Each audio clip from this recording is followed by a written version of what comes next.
जय माँ काली मित्रों, आपका मेरे चैनल माँ काली माँ दुर्गा शक्ति संवाद में स्वागत है। मित्रों, आज का जो मेरा विषय है वो विषय ये है कि माता काली के व्रत कैसे करें, क्या विधि है, क्या हमें व्रत में खाना चाहिए। मित्रों, अगर आप मेरे चैनल पर नए हैं तो आप मेरे चैनल को सब्सक्राइब करें, लाइक करें, शेयर करें, साथ ही नोटिफिकेशन बेल को भी प्रेस करें जिससे मेरी आने वाली वीडियोस का नोटिफिकेशन आपको तुरंत मिल जाए। तो मित्रों, आज का जो विषय मैं जैसा कि बताया है कि माँ काली के व्रत हैं, तो माँ काली के जो व्रत किए जाते हैं वो माँ काली को प्रसन्न करने के लिए किए जाते हैं।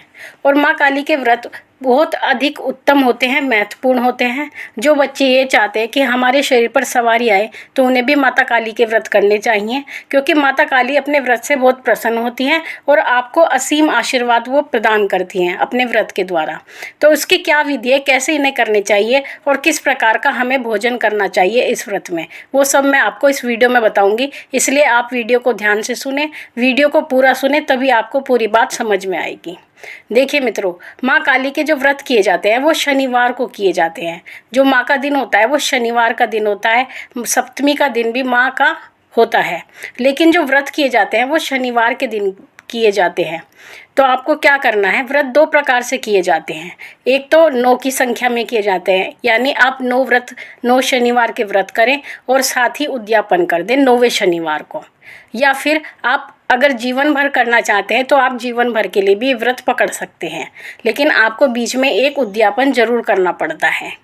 तो मित्रों, अगर आप 9 के व्रत कर रहे हैं, 9 व्रत करना चाहते हैं, आप 9 का संकल्प लें। और अगर आजीवन करना चाहते हैं तो आजीवन का संकल्प लें। तो उसके लिए सबसे पहले आपको सुबह सबसे पहले स्नान आदि करके स्वच्छ कपड़े धारण करने हैं। अगर आप लाल या काला वस्त्र पहनेंगे तो ज़्यादा अच्छा रहेगा। साथ ही व्रत करने के लिए आपको कुछ सामग्री की आवश्यकता होगी। सबसे पहले तो आपको माता काली की चौकी लगानी है। चौकी कैसे लगानी है, आपको लकड़ी का पटड़ा लेना है, उस पर आपको 1.25 मीटर या तो लाल कपड़ा या काला कपड़ा उस चौकी पर बिछा लेना है। साथ ही उस चौकी के ऊपर आपको माँ काली की फ़ोटो, और साथ ही अगर आपके पास फ़ोटो है या मूर्ति है, कुछ भी है, आप उसको स्थापित करें। साथ ही भैरव जी की मूर्ति या फ़ोटो अवश्य होनी चाहिए आपके पास, क्योंकि माँ काली और भैरव जी में माँ बेटे का नाता है। और जो व्यक्ति माँ काली को प्रसन्न करना चाहते हैं वो भैरव जी की पूजा अवश्य करते हैं। तो आपको भैरव जी की मूर्ति या फ़ोटो की स्थापना भी उनके साथ करनी पड़ेगी। साथ ही आप उस फोटो को रखने के बाद, दोनों फोटो को रखने के बाद या दोनों मूर्तियों को रखने के बाद उस पर गंगा जल के छींटे मारें और एक साफ कपड़े से उनको साफ कर दें, यानी उनका एक इस प्रकार से स्नान हो जाता है। उसके बाद आपको सरसों के तेल का चौमुखा दीपक लगाना है, क्योंकि जो चौमुखा दीपक लगाया जाता है वो जो है आपकी मनोकामना को पूर्ण करने के लिए लगाया जाता है। साथ ही शक्तियों का ध्यान आकर्षित आप की तरफ हो, उसके लिए भी चौमुखा दीपक लगाया जाता है। तो सरसों के तेल का चौमुखा दीपक आपको लगाना है। उसके बाद माँ काली को रोली का तिलक किया जाता है। माँ काली को आप रोली का तिलक करें, भैरव जी को भी रोली का तिलक करें। उसके बाद में वो सब करने के बाद आप माँ को मीठा पान, जो मीठा पान लगता है पनवाड़ी के यहाँ पे, जिसमें सब प्रकार की सामग्रियाँ डली होती हैं, अच्छी वाला पान जिसे आप स्वयं खा सकते हैं, इस प्रकार का पान आप माँ को अर्पण करें। साथ ही 5 पेड़े, जो बाज़ार में पेड़े मिलते हैं वो, या घर पर भी बना सकते हैं, वो आपकी इच्छा है। 5 पेड़े और एक मीठा पान आपको माँ काली को अंग्यारी पर भोग देना है। यानी जो उपला होता है, जिसको कंडा भी बोलते हैं कई जगह पर, उसको सिलगाकर अंग्यारी तैयार करनी है और उस पर देशी घी डाल करके जोत उठानी है। और जोत उठाने के बाद में आपको 2 लौंग सबसे पहले उस अंग्यारी में अर्पण करनी है। फिर उसके बाद में जो भोग बता है मीठा पान और 5 पेड़ों का, वो भोग आपको उस अंग्यारी में देना है। साथ ही आपको एक सूखा नारियल लेना है, जिस पर आपको काला कपड़ा 1.25 मीटर लपेटना है और कलावे से उस नारियल पर बांध देना है, जो कि भैरव जी के नाम का होगा। वो आपको भैरव जी के नाम का रखना है। साथ ही आप भैरव जी के नाम के 5 पताशे या 1 पताशा, 2 लौंग, वो आपकी इच्छा है, वो भी अंग्यारी में भोग दें। वो भैरव जी का भोग होता है। और आपको ये बात विशेष रूप से ध्यान रखनी है कि जब आप माँ काली की पूजा करें तो आपको सफ़ेद, पीले, हरे या हल्के रंग के वस्त्र का बिल्कुल भी प्रयोग नहीं करना है। साथ ही इसी रंग के फूलों का भी बिल्कुल भी प्रयोग नहीं करना है। आपको माँ काली को या तो गुलाब का पुष्प अर्पित करना है या फिर गुड़हल का फूल माँ को अर्पित करना है। आप सफ़ेद, पीले रंग के फूल माँ काली को बिल्कुल ना चढ़ाएं, क्योंकि ये माँ को प्रिय नहीं होते। साथ ही माँ को 16 श्रृंगार, 16 नहीं दे सकते तो आप जो है 5 श्रृंगार दे सकते हैं, 2 श्रृंगार दे सकते हैं, लेकिन श्रृंगार आपको वही देना है जो आप स्वयं प्रयोग करते हैं। यानी जिस तरह की लिपस्टिक आप लगाते हैं या मेहंदी लगाते हैं, बिंदी लगाते हैं, आपको उसी प्रकार का श्रृंगार का सामान माँ काली को भी अर्पण करना है। फिर उसके बाद में आपको क्या करना है, वो जो आपने नारियल लपेट के रखा है भैरव जी के नाम का, उसमें आपको भैरव जी के नाम की दक्षिणा भी ज़रूर रखनी है, जिसमें आप 11 रुपये या 21 रुपये रख सकते हैं, जो कि उनके सीधे हाथ की तरफ रखना है। जो आपका सीधा हाथ पड़ेगा उस ओर आपको वो नारियल रखना है। ये सब विधि माँ काली के व्रत करने की है। जब आप इस तरह का कार्य कर चुके होंगे, इसके बाद आपको अपनी पूजा प्रारंभ करनी है। पूजा में आप जो है काली चालीसा का पाठ कर सकते हैं, भैरव चालीसा का पाठ कर सकते हैं, क्योंकि भैरव जी की पूजा, अगर आप भैरव चालीसा का पाठ नहीं कर सकते तो भैरव जी की कोई स्तुति कर सकते हैं, उनकी आरती कर सकते हैं, लेकिन माँ काली के साथ में आपको भैरव जी की पूजा करनी अनिवार्य है। अगर आप भैरव चालीसा कर सकते हैं तो अति उत्तम है। ऐसे ही जैसे माँ काली का चालीसा होता है, ऐसे ही भैरव चालीसा होता है। तो आप भैरव चालीसा और काली चालीसा का पाठ करें। माँ के क्रीम मंत्र का भी आप जाप कर सकते हैं, माँ के निर्वाण मंत्र का भी आप जाप कर सकते हैं। साथ ही वो पूजा करने के बाद में आपको उनकी आरती करनी है, माँ काली की और माँ भैरव जी की भी। ये 2 आरती आपको ज़रूर करनी है। उसके बाद में आप जो है केवल सुबह के समय किसी प्रकार की दूध या चाय ले सकते हैं। दोपहर के समय में आप कोई भी फल ले सकते हैं जो यथासंभव हो, लेकिन आपको भोजन कम से कम करना है, क्योंकि ये जो व्रत होता है ये निराहार भी रहा जाता है। यानी बिना आहार के केवल आप जो है पेय पदार्थ पर भी ये व्रत रख सकते हैं। लेकिन अगर आपका सामर्थ्य नहीं है तो सुबह को चाय, दोपहर को कोई फल और शाम को इसमें फलाहार करना होता है। यानी आपको अन्न बिल्कुल नहीं ग्रहण करना है।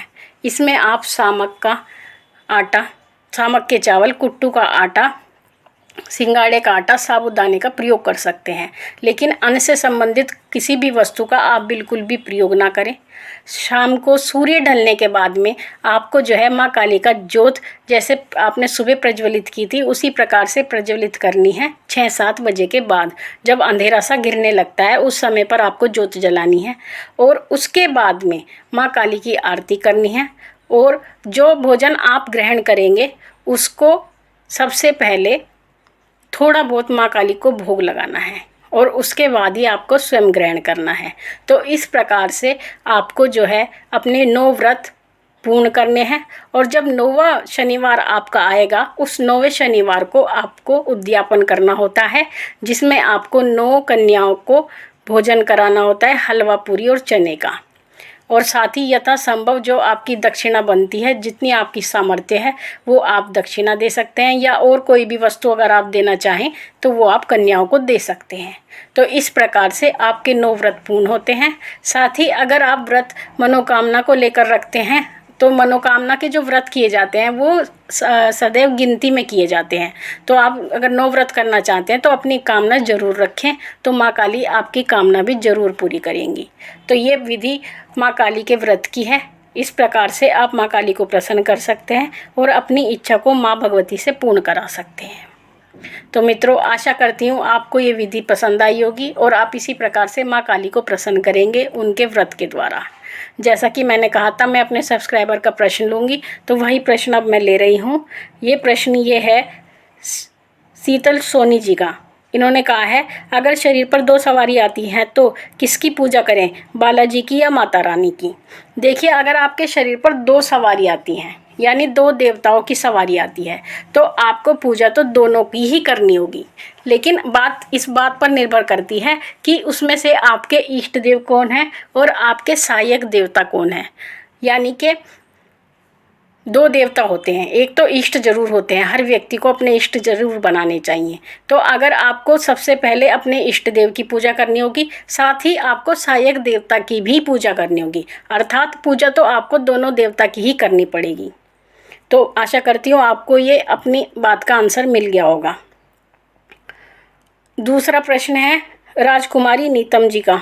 इन्होंने पूछा है, जय माँ दुर्गा, जय माँ दुर्गा, माँ की मूर्ति लाना चाहती हूँ, पर मन में डर है कि ठीक से सेवा नहीं हो पाए तो माँ नाराज ना हो जाए, अब मैं क्या करूँ बताएं।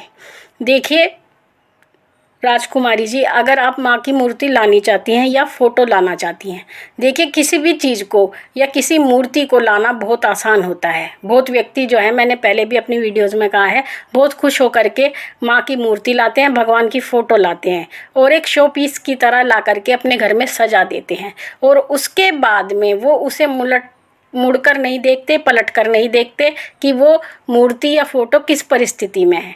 देखिए अगर आप कोई भी मूर्ति या फ़ोटो लेकर आते हैं तो आपका ये कर्तव्य होता है कि आप उसकी यथासंभव पूजा करें, सेवा करें, अन्यथा आपको कोई आवश्यकता नहीं है किसी भी देवता को अपने घर में लाने की, क्योंकि जैसे ही आप किसी देवता को अपने घर में लाते हैं तो उसका पूरा प्रभाव आपके घर में आने लगता है, और वो आपसे यही आशा करते हैं, कामना करते हैं कि आप उनकी पूजा करें, सेवा करें। और अगर आप ऐसा नहीं करते हैं तो आपके घर में परेशानियां शुरू हो जाती हैं, तो फिर आप परेशान रहने लगते हैं, लेकिन आप इसका कारण नहीं जान पाते कि ये परेशानी हमारे घर में क्यों हो रही है।